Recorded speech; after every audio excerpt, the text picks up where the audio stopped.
Back with the Transfer Rater. 5 more stories to go through as the window nears its close. In a couple of weeks, we'll find out what's going to happen. Certainly the window for the Premier League, that is. Yep. Premier League team interested in 36-year-old Dani Alves. Manchester City, a reunion with Pep Guardiola on the cards? Yes, I think so. I'm not sure I was watching the same tournament, but I didn't think Dani Alves was particularly great in the Copa.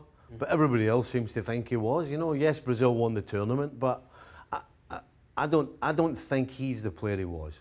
But then he's 36 years of age.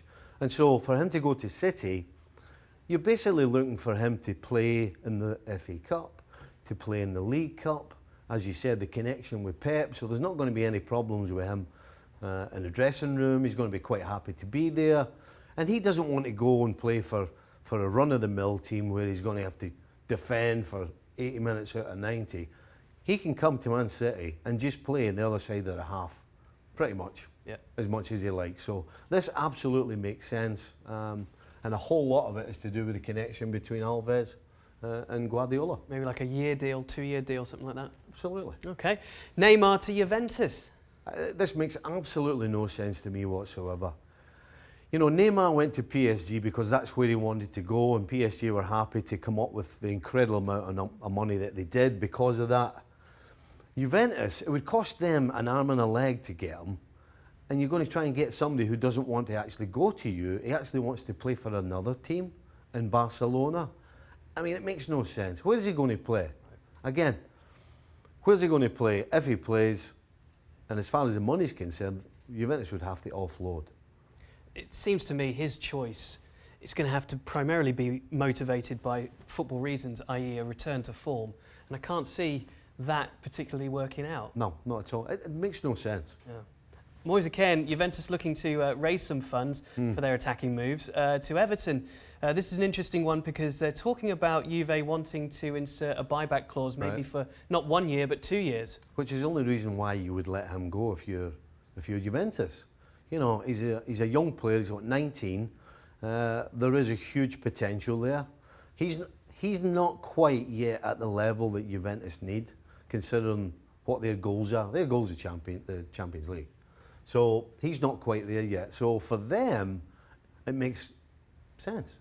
I think it also makes sense for Everton as well. I'm not a huge fan of Calvert-Lewin, and I certainly think that Moise Kean is way better than Calvert-Lewin right now. So even if Everton get him for a season or 2 seasons and then Juventus buy him back, I think both sides come out on top. And I think at the end of the day, this guy comes out on top as well because he's going to have the experience of playing in the Premier League. It effectively means that Everton would be taking a big risk on the transfer fee, but all of the upsides are eliminated and built into the deal for Juventus. They're they're not missing out on the finished article.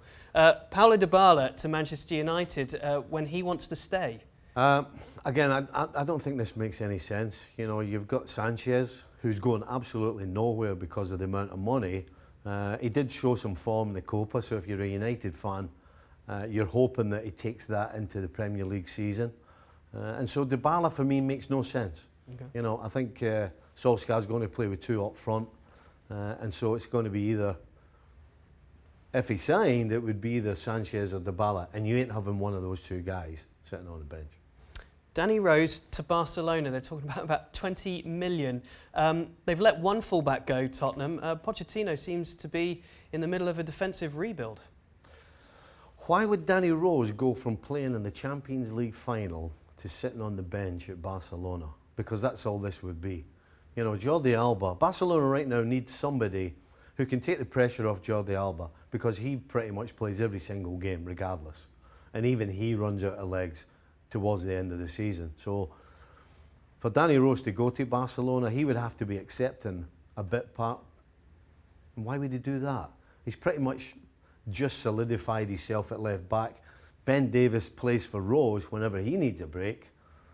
I don't see Danny Rose wanting to go to Barcelona and sit on his backside. You don't fancy that Pochettino wants to get rid of him? No, I don't, because number one, I don't think that Ben Davies is good enough yet to be a regular starter, which is why Danny Rose is. Okay, all right, so he's a miss for you. Yep. We've got Kane to Everton as a good deal. Alves to Man City as an absolute no-brainer. But elsewhere, 3 misses in the column today.